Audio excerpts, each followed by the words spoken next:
ఎందుకంటే నాకు అన్ని మాకెవరు ఓటేశారు అన్నది ఎవరికెవరు ఫోన్లు చేసుకున్నా, ఓట్లు వేసుకున్నా, దేవుళ్ళు చేసుకున్నా, ప్రోగ్రామ్ చేసుకున్నా, ఏం చేసుకున్నా మీకేసాం అంటారు. కానీ మాతో మాత్రం మాకు అలా అబద్ధాలు చెప్పే మెంబర్స్ మా దగ్గర లేరు.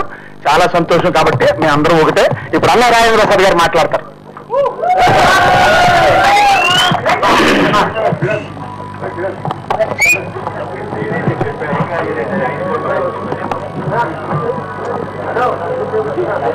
కొంచెం ఫోన్ అట్టండి. సెల్ ఫోన్ కనిపెట్టి నేను ఏమన్నా తీసుకురమ్మంటే తీసుకురాట్లేదు. ప్రపంచ ప్రఖ్యాతమైన ప్రపంచంలో ఉన్నటువంటి తెలుగువారి అందరి బిడ్డగా, అందరి ఇళ్లలో ఒక DVD CD రూపంలో ఉన్న మీ రాజేంద్ర ప్రసాద్ గా ఇవాళ కొత్త బాధ్యతని భగవంతుడు, ఆ నటరాజు నాకు అందివ్వడం జరిగింది. అయితే ఇది మామూలుగా జరిగిందా అనంటే ఎలా జరిగింది అని ఇప్పుడు నేను మొత్తం చెప్పాల్సిన ఎపిసోడ్ అంతా చెప్పాల్సిన అవసరం లేకుండా మా మీడియా మిత్రులు మా కంటికి మరీ కట్టొచ్చినట్టుగా మీ అందరికీ కూడా గత 15-20 రోజుల నుంచి, మరి ముఖ్యంగా ఒక 25 రోజుల నుంచి మీకు మాకంటే మీకే ఎక్కువ తెలిసేటట్టుగా ఈ ఎపిసోడ్ మొత్తం మీకు కళ్ళ ముందు పెట్టారు. అందుకనే చాలా ఆశ్చర్యపోతారు మీరు. మూవీ ఆర్టిస్ట్ మెంబర్స్ లో మూవీ ఆర్టిస్ట్ అసోసియేషన్ మెంబర్స్ ఎంతమంది? 702 ఇద్దరే కదా. ఇప్పుడు ఓట్లు వేసిన వాళ్ళు 394 కదా. కాదండి, 2 రాష్ట్రాల్లోంచి ప్రపంచంలో ఉన్న తెలుగు వాళ్ళందరూ ప్రతి ఒక్కరూ కూడా ఉత్కంఠగా ఇవాళ టీవీలో ఎక్కడ పడితే అక్కడ మీ వల్ల ప్రతి ఇంట్లోనూ రాజేంద్ర ప్రసాద్కి ఏమైందో అని నా తల్లులు, నా తండ్రులు, నా తోడబుట్టిన వాళ్ళు అందరూ కూడా నా కోసం ఎదురు చూసిన ఈ క్షణాన్ని మీకే, మీ పాదాలకే అంకితం చేస్తూ, ఇది సేవా కార్యక్రమం. ఇది కేవలం సేవా కార్యక్రమం. మనం చేస్తానికి సేవ చేయడానికి వచ్చాం. ఇక్కడ ఇందులో నుంచి ₹1 కూడా పట్టుకెళ్ళటం కాదు. దయచేసి Suresh, movie artist association manager Suresh, ఈ రోజు నుంచి గుర్తుపెట్టి, ఈ రోజు కాదు, ఈ క్షణం నుంచి మూవీ ఆర్టిస్ట్ అసోసియేషన్ లో ప్రెసిడెంట్ గా ఉన్నంత కాలం నాకు కనీసం టీ కూడా ఇవ్వద్దు ప్లీజ్, దయచేసి.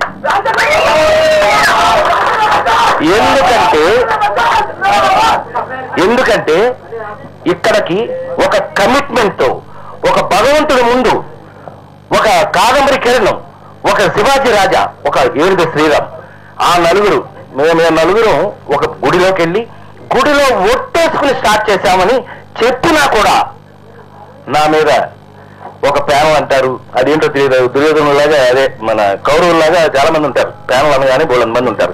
మేము మాత్రం పాండవులాగా 5 అంతకంటే ఎక్కువ లేరు. ఏం చెప్పండి, అది మా తప్పు కాదు. కారణం భయపెట్టారు, ప్రలోభ పెట్టారు, దబాయించారు, కుచ్చితమైన రాజకీయాలు చేశారు. కానీ క్షమిస్తే నేను వాటికి పనికిరాను. అదేంటో నాకు తెలియదు. అందుకేనేమో ఇవి ఎన్ని పరీక్షలు దాటుకుని ఇవాళ ఈ విధంగా ఎలక్షన్ ముందుకొచ్చాం, ఎన్ని పరీక్షలు తట్టుకుని ఇవాళ మేము ఈ విధంగా మీ ముందు నుంచోగలిగాము. 24 దండల గురించి కాకపోయినా 37 సంవత్సరాల పాటు 230 సినిమాల్లో చాలాసార్లు దండలు వేయించుకున్నాను నేను. అవన్నీ పెట్టుబడి కాకపోయినా అవన్నీ మీకు మీ మనసులకి దగ్గర చేశాయి. అలాంటి మనసులకు దగ్గరైన నేను ఇవాళ సేవ చేయడానికి ఇక్కడికి వచ్చాము అనంటే,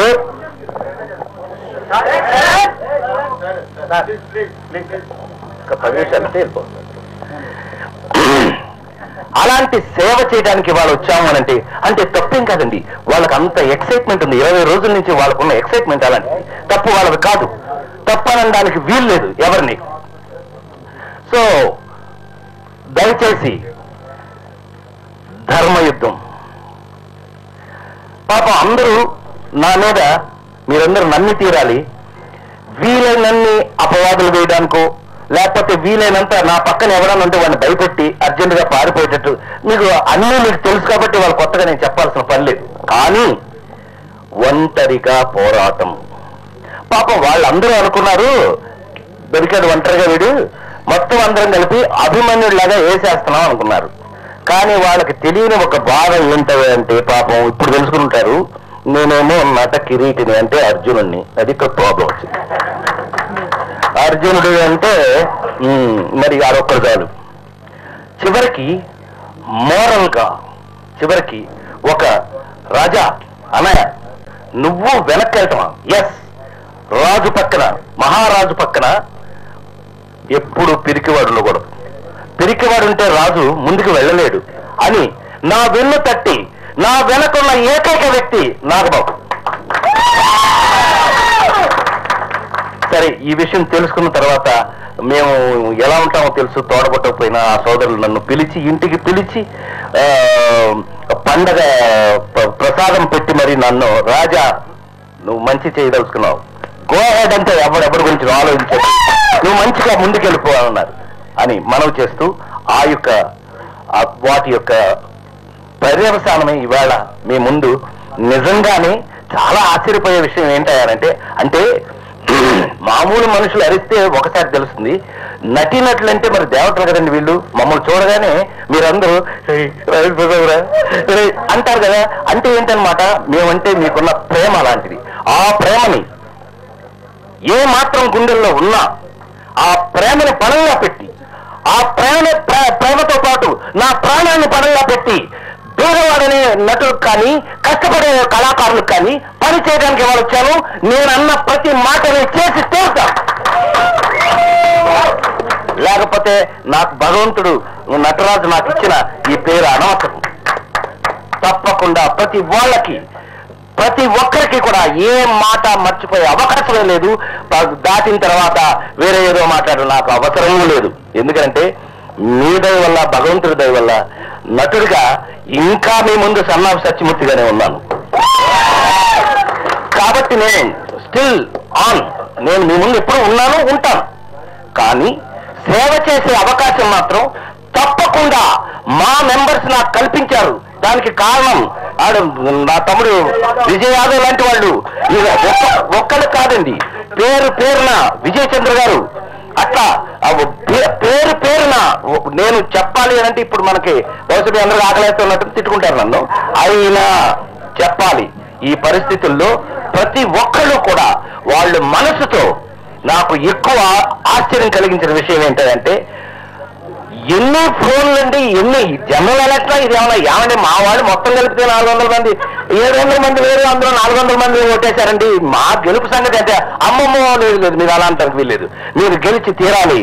ఇది నా ప్రాణానికి ప్రాణమైన తెలుగు వారి మనసులో నుంచి వచ్చిన మాట.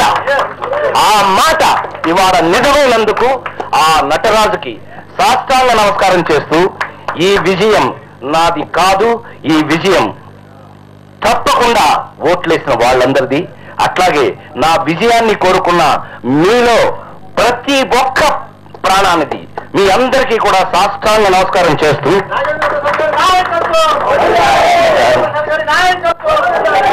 Thank you very much. ఇప్పుడు మళ్ళీ నాయకత్వాన్ని ఒకటి పెట్టారు. నాయకత్వాల్లోకి వెళ్తే మళ్ళీ మనకు వేరే ఫీలింగ్ వస్తుంది. నిజంగానే వారం నుంచి చూశాక మనం కూడా ఏమన్నా అయితే బాగుంటుందా? వద్దు, చెప్పింది చేయి చాలు. ఇక్కడ చెప్పింది ఇక్కడ చేస్తే ఆటోమేటిక్గా భగవంతుడు ఆయనకు నచ్చింది ఏదో ఇస్తాడు. నేను ఎప్పుడు కూడా మీకు తెలిసి ఇన్ని సంవత్సరాలుగా ఒక నటుడుగా ఎంత సక్సెస్లో ఉన్నా, మీ ఇళ్లలో మీ ప్రేమ పొందుతున్నా, ఎప్పుడు కూడా ఈ రోజు వరకు నా బాధ్యతని నటుడుగా నా బాధ్యతని ఇంతవరకు ఎప్పుడూ నేను దాటి వెళ్ళలేదు. ఒక్క ఇంచి కూడా నేను డిసిప్లిన్ నుంచి ముందుకు దాటి వెళ్ళలేదు. మీ అందరికీ తెలియని ఒకే ఒక్క విషయం ఇవాళ మా వాళ్ళకు కూడా తెలియని విషయం చెప్తున్నాను. ఈ బాధ్యతను నేను ఎత్తుకోవడానికి ఫస్ట్ ప్రెస్ పుట్టే ముందు మీ అందరికీ తెలిసి నేను ఎక్కడ పుట్టాను. నిమ్మకూరులో నందమూరి తారక రామారావు గారి ఇంట్లో పుట్టిన నేను వారిని మనసారా తలుచుకుని తమ బ్లెస్సింగ్స్ ఉంటే నేను ముందుకు వెళ్తానని, ప్రసాద్ కమాన్ కొట్టండి, వారి బ్లెస్సింగ్స్ తీసుకుని ఇక్కడికి వచ్చానని, వారి లాంటి సేవ అంటే నటుల్లో కూడా పేదవాడికి సేవ చేయొచ్చు, మనం అనుకున్న మంచి పనులు చేయొచ్చు అని నమ్మిన వాడిగా, ఆయన్ని ఫాలో అయిన వ్యక్తిగా 100% ఆయన ఇన్స్పిరేషన్ తీసుకున్నాను. ఇవాళ అలాంటి పరిస్థితుల్లో మీ అందరి ముందు ఈ గెలుపు 1 ఓటు 2 ఓట్లు తేడా ఉన్న గెలిపే. కానీ ఇవాళ ఇంత మెజారిటీతో గెలవడం అనేది మూవీ ఆర్టిస్ట్ అసోసియేషన్ లో ఎప్పుడు జరగలేదు, హిస్టరీలో లేదు అనే విషయాన్ని అది వారికి వదిలేస్తూ, తప్పకుండా అంటే ఓట్లు ఎక్కువ మంది వచ్చి వేశారు అని అంటే ఎక్కువ మంది నన్ను పని చేయమని కోరుకుంటున్నారు అనేది 100% నిజం. అది నమ్ముతూ నన్ను నా ప్రాణాన్ని పరంగా పెడుతూ మీకు కావలసినవన్నీ తప్పకుండా మేము ఇచ్చిన మాటలన్నీ నెరవేరుస్తామని 100% మీ అందరి ముందు సవినయంగా మనవి చేస్తూ, ఇవాళ నుంచి అంటే ఈ క్షణం నుంచి నేను మూవీ ఆర్టిస్ట్ అసోసియేషన్ లో ప్రతి మెంబర్కి సేవకుణ్ణి.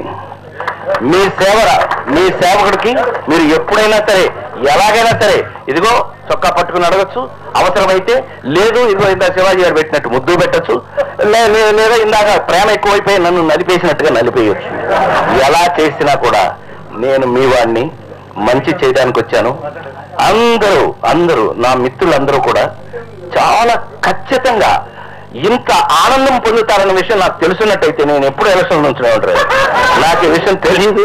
ఏది ఏమైనప్పటికీ నవ్వు మా జన్మ హక్కు కాబట్టి మేమందరం ఎక్కడున్నా హాయిగా నవ్వుకోవాలి అనేది, కష్టంలో కూడా మేము 10 మందికి సహాయం చేయడంలో కూడా ఈ నవ్వును వదలదని మాలాగా అందరూ మూవీ ఆర్టిస్ట్ అసోసియేషన్ మెంబర్స్ అందరూ కూడా ప్రతి ఒక్కరు కూడా నవ్వుల పువ్వులతో జీవితం ముందుకు వెళ్ళాలని మనస్ఫూర్తిగా కోరుకుంటూ మీ అందరికీ సలహా తీసుకున్నాను. Thank you very much. Sir last లో ఒక మాట